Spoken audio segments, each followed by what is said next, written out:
Hey guys, Nike here, and I'd like to do a video on my impressions of the Bladesworn. First up, let's talk about the elephant in the room, the damage. The damage is quite immense, and we're seeing benchmarks of 53k as of the time of this video for the full DPS version, and upwards of 45k for the banner version. Obviously, the spec will not ship in that state at release. ANET will, without a doubt, nerf it before the final beta weekend, and as a result, there isn't a huge need to dwell on how out of balance the spec is. But with that caveat out of the way, the damage is quite good in PvE, though I understand it's actually a bit undertuned in PvP in World v World. While the spec delivers quite high damage, this is counterbalanced by the fact that it can be quite difficult to play properly in actual raid or fractal fights, since a 5-second self-root where you're a bit of a sitting duck can be incredibly punishing. The fact that the spec can be so punishing makes me think that, again, while it's 100% going to be nerfed, it may not be nerfed quite as much as people expect. Berserker banner build can very easily and reliably achieve its damage without having to dodge or avoid a mechanic or contribute CC. None of that stuff craters the Berserker damage. But for the Bladesworn, doing any of that will be incredibly punishing. In practice, I'd expect that even if Bladesworn is 10% higher Golem DPS than the Berserker, that in a real raid fight, the outcomes would be basically the same. If we say that a banner Berserker is 32k damage on the Golem, it wouldn't be crazy OP if the Bladesworn with banners ends up at 36k, simply because at those numbers, they will be at parity in actual raid encounters. So let's leave the DPS behind and talk about feel. The playstyle reminds me of the Fresh Air Staff Tempest more than anything else. You get a lot of rapid button presses, followed by a long channeled skill that does a huge amount of your damage, and during which you are incredibly vulnerable, and when it's over, you go back to rapid button pressing.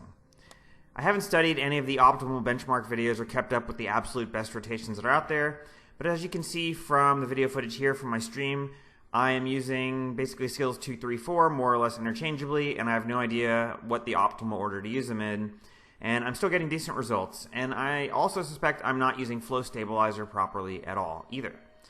But again, I'm getting pretty decent results just winging it. Time and experience and crowdsourcing will eventually find us the optimal rotation. But honestly, it's quite fun. I do have a nagging feeling that I wouldn't feel the playstyle was quite as fun if I was doing less damage than Berserker.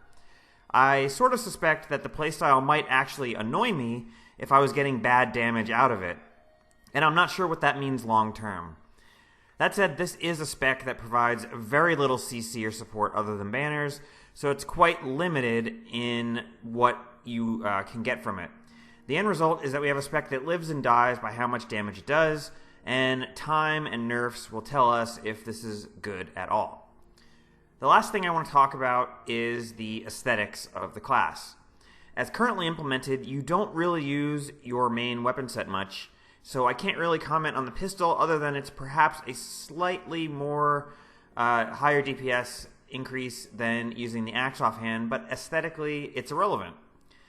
The Dragon Sword is another story entirely. My opinion, and you can feel free to disagree, is that in exchange for our legendaries and whatever other weapons we want to use, and personal character aesthetic, we get sort of an orange-brownish greatsword that the skin looks like it came from a Karma vendor. Considering that most players have at least one legendary weapon or at least some gem store skins, and considering that gem store skins have gotten ever more eye-catching, it's a bit of a downgrade for almost every player that will be camping an ugly, boring skin 99% of the time while using this profession.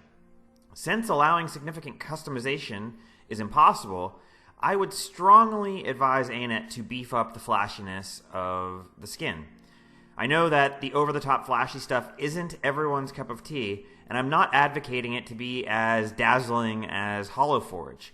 But I think making the blade of the Dragon Trigger more orange, brighter, and giving it an orange-white particle trail would bring it up to the level of a gem store skin, sort of like the Arcane Staff, which is I think the level that it should be. If they don't iterate on the visuals, that wouldn't be a deal breaker for me at all, but I would be somewhat disappointed since I do like my characters a bit on the flashier side, and this is a bit of a gritty weapon. So all in all, I have to say I'm pretty happy with the spec. It exceeded my expectations in terms of damage, obviously, but it turned out to be a faster-paced and more exciting to play playstyle than I anticipated. They definitely have to work on balance and visuals in my opinion, but I'm confident in saying that I am hyped for this spec far more than I was for Spellbreaker. Once this beta ends, it's going to be a while before we get to play the Bladesworn again, so I'm definitely going to miss it.